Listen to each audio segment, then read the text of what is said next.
ان سب کو ایک رب کی ضرورت ہے اور یہ سب کے سب اس رب کے حکم کے پابند ہیں،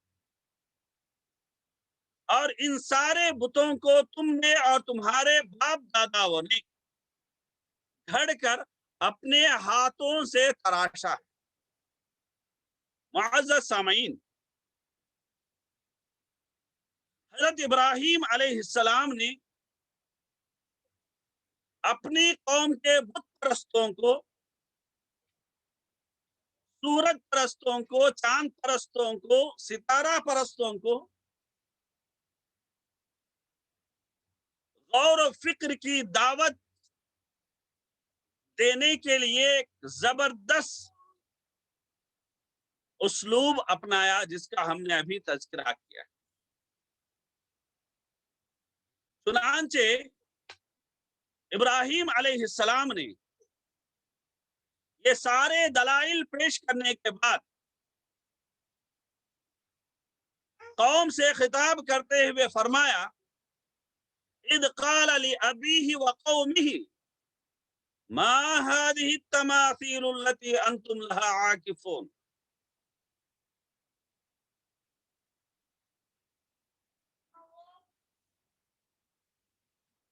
ابراہیم علیہ السلام نے کہا، یہ خود تراشی ہوئی مورتیاں کیا ہیں جن کی تم پرستش کی خاطر اعتکاف کرتے ہو، ان کے سامنے احترام کے ساتھ کھڑے ہوتے ہو، جھکتے ہو، سجدہ ریز ہوتے ہو۔ دلیل قوم کے پاس پر کچھ بھی نہیں تھی،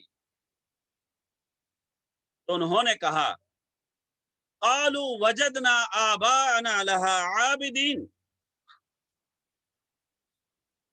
ہم نے اپنے باپ دادا کو ان کی پرستش کرتے ہوئے دیکھا ہے۔ تو فوراً ابراہیم علیہ السلام نے کہا، قال لقد کنتم انتم وآباؤکم فی ضلال مبین۔ ابراہیم علیہ السلام نے فرمایا، تم بھی گمراہ ہو اور تمہارے باپ دادا بھی کھلی گمراہی میں پڑے ہوئے۔ معزز سامعین، ابراہیم علیہ السلام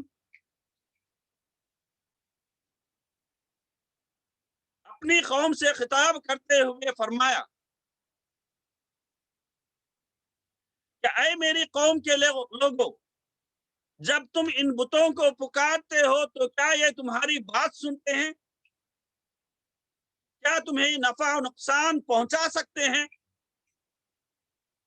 تو قوم نے اس کا تو جواب نہیں دیا، بلکہ اعتراف کیا کہ نہ وہ سنتے ہیں، نہ وہ ہمیں دیکھتے ہیں، نہ وہ ہم سے ہم کلام ہوتے ہیں، نہ ہی وہ ہماری مدد کے لیے چل کر آ سکتے۔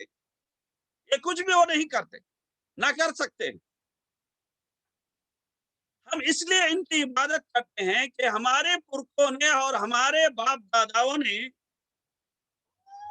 پیڑھی در پیڑھی، نسل در نسل ان کی عبادت کی ہے، ہم کیسے اس کو چھوڑ سکتے ہیں؟ تو معزز سامعین، حضرت ابراہیم علیہ السلام جب یہ باتیں اپنی قوم سے فرما رہے تھے تو قوم نے کہا کہ اے ابراہیم، ہمارے معبودوں کے تعلق سے جو کچھ تو کہہ رہا ہے، یہ تیری سنجیدہ گفتگو ہے یا مذاق کر رہا ہے؟ تو ابراہیم علیہ السلام نے فرمایا، میں یہ باتیں انتہائی سنجیدگی سے حقیقت کی بنیاد پر کہہ رہا ہوں کہ تمہارا اصل معبود وہ ہے جس نے تمہیں پیدا کیا، اس ساری کائنات کو پیدا کیا، جو ہر چیز کا رب ہے، وہی ایک ہے جو تمہاری عبادت کے لائق ہے، اس کا کوئی شریک نہیں ہے۔ معزز سامعین، آج ہم ہمارے مسلم معاشرے کا جائزہ لیتے ہیں اور ان لوگوں سے جو بت پرستی میں مبتلا ہیں، قبر پرستی میں مبتلا ہیں، اسی قسم کا سوال کرتے ہیں، کیا یہ صاحب قبر تمہاری سنتے ہیں، تمہیں دیکھتے ہیں، تمہاری باتوں کا جواب دیتے ہیں، یا کسی فائدے نقصان کے یہ مالک ہیں؟ تو ان کا جواب بھی یہی ہوتا ہے، نہیں۔ پھر کیوں ان کی پرستش کی جاتی ہے؟ ان کے سامنے احترام کے ساتھ کیوں کھڑے ہوتے ہیں، کیوں سجدہ ریز ہوتے ہیں؟ بلکہ مسجد جانے کی توفیق کئی لوگوں کو نہیں ہوتی، لیکن درگاہ پر ضرور حاضر ہو جاتے ہیں۔ تو کیا ہم کل اللہ سبحانہ و تعالیٰ کے ہاں پکڑے نہیں جائیں گے، پوچھے نہیں جائیں گے کہ تم مسلمانی کا دعویٰ تو کرتے رہے لیکن تمہارے اندر اسلام نہیں تھا؟ چنانچہ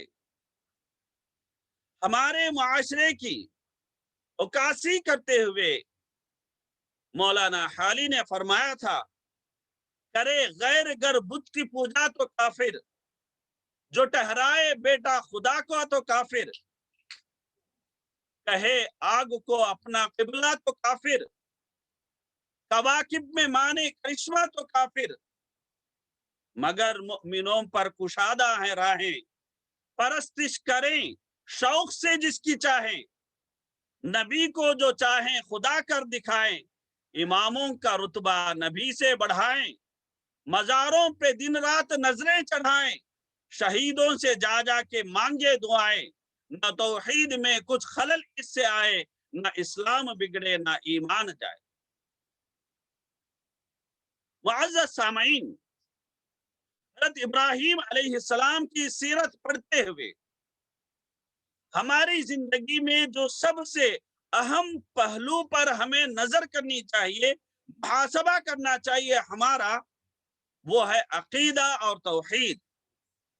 چنانچہ ابراہیم علیہ السلام قوم کو سمجھانے کے بعد آپ نے یہ حکمت عملی اپنائی کہ کسی بھی طرح قوم کو ہوش کے ناخون لینے پر مجبور کریں۔ چنانچہ ابراہیم علیہ السلام نے، قرآن اس کا تذکرہ فرماتا ہے، جب قوم ایک میلے کے لیے گاؤں سے باہر جا چکی تھی، ابراہیم علیہ السلام ان بتوں کے پاس جاتے ہیں جن کے سامنے کئی ساری جو ہے کھانے کی اشیاء رکھی ہوئی ہیں، ان سے خطاب کرتے ہوئے ابراہیم علیہ السلام کہتے ہیں، کیا ہو گیا تمہیں؟ تم بولتے کیوں نہیں ہو؟ تمہاری سامنے اتنی ساری چیزیں جو ہے کھانے کی رکھی گئی ہیں، کھاتے کیوں نہیں ہو؟ فَجَعَلَهُمْ جُذَاذًا إِلَّا كَبِيرًا لَهُمْ لَعَلَّهُمْ إِلَيْهِ يَرْجِعُونَ۔ تو ابراہیم علیہ السلام نے ان سارے بتوں کو ٹکڑے ٹکڑے کر دیا، سوائے ان میں سے بڑے بت کے، شاید کہ قوم کے لوگ اس حکمت عملی سے اپنے عمل سے وہ رجوع ہو جائیں۔ جب قوم اس میلے سے واپس آتی ہے اور دیکھتی ہے کہ اپنے سارے کے سارے خدا ٹکڑے ٹکڑے ریزہ ریزہ ہو کر پڑے ہوئے ہیں، تو غصے میں آ کر وہ کہتے ہیں، من فعل هذا بآلهتنا انه لمن الظالمین۔ تو اس وقت ابراہیم علیہ السلام کو بلایا جاتا ہے اور ابراہیم علیہ السلام سے پوچھا جاتا ہے، تو اس وقت ابراہیم علیہ السلام انہیں عبرت سکھانے کی خاطر کہتے ہیں کہ کلہاڑی جو سب سے بڑے ہاتھ میں ہے، آپ کیوں مجھ سے سوال کرتے ہیں؟ اسی مجھ سے سوال کر لیں۔ وہی تو تمہاری نظر میں تمام بتوں سے بڑا مہان بت ہے۔ تو معزز سامعین، بات وہ لوگوں کو سمجھ میں آ گئی کہ ابراہیم علیہ السلام کیا کہنا چاہتے۔ تو اس وقت ابراہیم علیہ السلام نے فرمایا، قال افتعبدون من دون اللہ ما لا ينفعكم شيئا ولا يضركم اف لكم ولم تعبدون من دون اللہ فلا تعقلون۔ تمہیں کیا ہو گیا؟ تم ایسی چیزوں کی عبادت کر رہے ہو جو تمہیں نہ نفع پہنچا سکتے ہیں اور نقصان پہنچا سکتے ہیں۔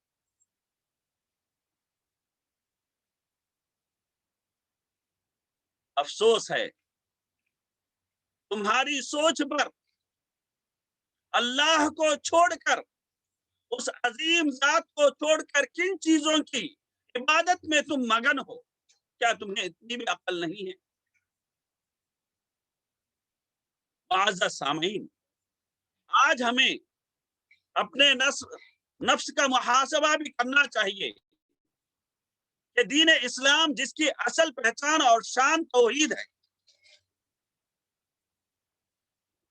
شاید نے کہا وہ دین جس سے توحید پھیلی جہاں میں، ہوا جلوہ گر حق زمین و زماں میں، رہا شرک کا باقی نہ وہم و گمان میں،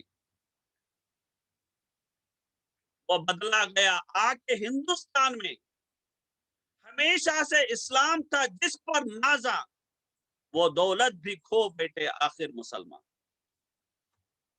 معزز سامعین، آج ہمارے کئی سارے مسائل ہیں عالمی سطح پر، لیکن سب سے بڑا مسئلہ اور سب سے بڑی مصیبت وہ ہے کہ ہم توحید کی جگہ شرک کو دے چکے۔ اللہ سبحانہ و تعالیٰ پر یقین، اللہ سبحانہ و تعالیٰ کی ذات پر بھروسہ کرنے کے بجائے دیگر چیزوں پر ہمارا بھروسہ بڑھتا جا رہا ہے۔ بہرحال قوم نے ابراہیم علیہ السلام کے تعلق سے کہا، حرقوہ وانصروا آلہتکم ان کنتم فاعلین، اور خطرناک آگ سلگائی گئی۔ اور سیرت نگار لکھتے ہیں کہ اس وقت اتنی بڑے پیمانے پر الاؤ بھڑکایا گیا کہ 3 کلومیٹر کے فاصلے پر اڑنے والا پرندہ بھی اس پر اس آگ کے جو ہے لپیٹ میں آ جاتا تھا اور وہ جل کر راکھ ہو جاتا۔ اور اس ایندھن کو جمع کرنے کے لیے قوم کے لوگ منت مانگتے تھے، جاہل عورتیں بھی منت مانگتی تھیں کہ ہماری اگر یہ فلاں مراد اگر پوری ہو جائے تو ہم لے جا کر ایندھن جو ہے اس الاؤ کے لیے دیں گے۔ آج دیکھیں مسلمانوں میں بھی اللہ سبحانہ و تعالیٰ سے دعا کرنے کے بجائے اولاد کی نعمت اگر مل جائے تو منت چڑھانے کہاں جاتے ہیں؟ 12 شہید 13 شہید یا کم یا زیادہ ایسی جگہوں پر جہاں شرکی افعال و اعمال ہوتے ہیں، وہاں مردوں کو لے جانے والی بھی زیادہ تر عورتیں ہوتی۔ تو معزز سامعین، یاد رکھیں کہ توحید ایک ایسی آواز ہے جو دنیا و آخرت میں ہمیں نجات دلا سکتی ہے، جیسے کہ ابراہیم علیہ السلام کو اس بھیانک آگ سے بچایا۔ اور شرک ساری چیزیں ہونے کے باوجود ہمارا بیڑا جو ہے غرق کر سکتی۔ چنانچہ ابراہیم علیہ السلام کے لیے جب یہ الاؤ بنایا گیا تھا تو اس میں ابراہیم علیہ السلام کو، کیونکہ بہت ہی تیز آگ تھی، پھینکنے کے لیے ایک توپ تیار کیا گیا، اور توپ میں بٹھا کر ابراہیم علیہ السلام کو پھینکنے کے لیے جب تیار تھے، جبریل علیہ السلام بھی آئے، لیکن ابراہیم علیہ السلام نے کہا کہ تمہاری کوئی مجھے ضرورت نہیں ہے، اللہ سبحانہ و تعالیٰ کی مجھے ضرورت ہے۔ اور بارش کا فرشتہ بھی انتظار میں بیٹھا ہے کہ اللہ کا حکم کب آئے اور میں بارش برسا دوں. لیکن قربان جائیں آپ ابراہیم علیہ السلام کے توکل پر اور بھروسے پر، جس کی بنیاد پر اللہ سبحانہ و تعالیٰ نے سیدھے آگ کو حکم دیا، قلنا یا نارو کونی بردم و سلاما علی ابراہیم.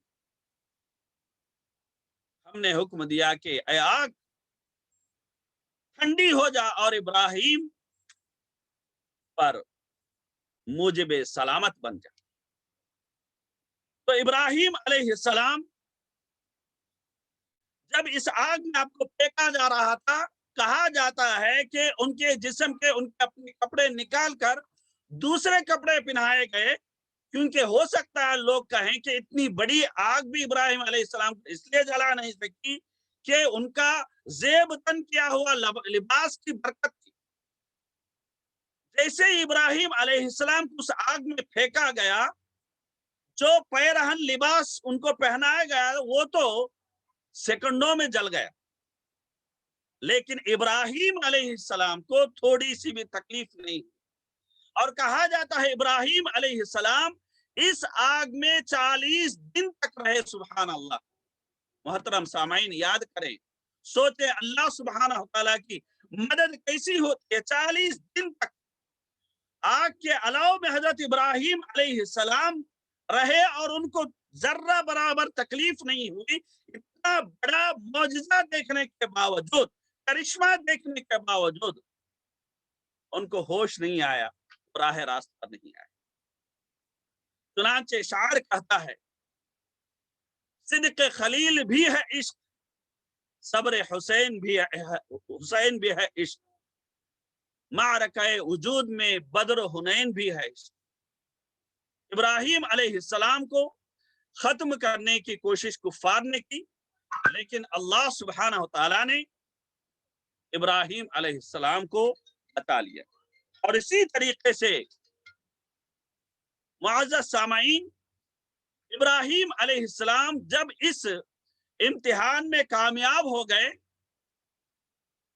تو دوسرا امتحان ابراہیم علیہ السلام کے لیے تیار تھا، بلکہ ہم کہہ سکتے ہیں کہ یہ مناظرہ تھا ابراہیم علیہ السلام کا زمانے کے بادشاہ. چنانچہ معزز سامعین، نمرود بابل کا بادشاہ تھا. علماء کے مطابق 4 بادشاہوں نے پوری دنیا پر حکومت کی ہے. ان میں سے نمرود بھی ایک ہے. ان چاروں میں 2 مؤمن ہیں اور 2 کافر ہیں. مؤمن ذوالقرنین اور سلیمان علیہ السلام ہیں، اور کافر نمرود اور بخت نصر ہے.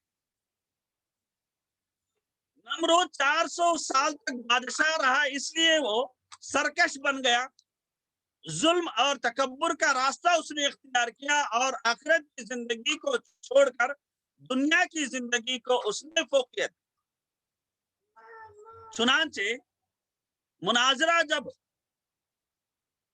نمرود سے ہوا تو ابراہیم علیہ السلام نے کہا، مختصر طریقے سے بتاتا ہوں کہ میرا رب وہ ہے جو مارتا اور زندہ کرتا ہے. تو اس نے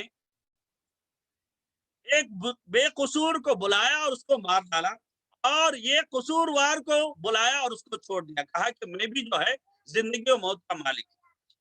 عوام الناس بہت زیادہ جو ہے سمجھدار نہیں ہوتی، وہ سمجھی کہ یہ برابر کا جواب. تو اس وقت ابراہیم علیہ السلام بڑی دلیلیں دے کر سمجھا سکتے تھے، حجت قائم کرتے، لیکن عوام کو بھی توحید کی دعوت سمجھ میں آنا ہے. تو آپ نے کہا اچھا بات اگر ایسی ہے، تم بھی اگر موت و حیات کے مالک ہو تو میرا رب سورج کو مشرق سے اگاتا ہے اور مغرب میں غروب فرماتا ہے. تمہارے پاس اگر طاقت ہے اسی سورج کو مغرب سے اگاؤ اور مشرق میں غروب کرو. تو قرآن کہتا ہے فَبُهِتَ الَّذِي كَفَرَ. تو بات سے اس کے سمجھ میں آ گئی کہ میں صرف جو ہے ایک علاقے کا بادشاہ ہو سکتا ہوں،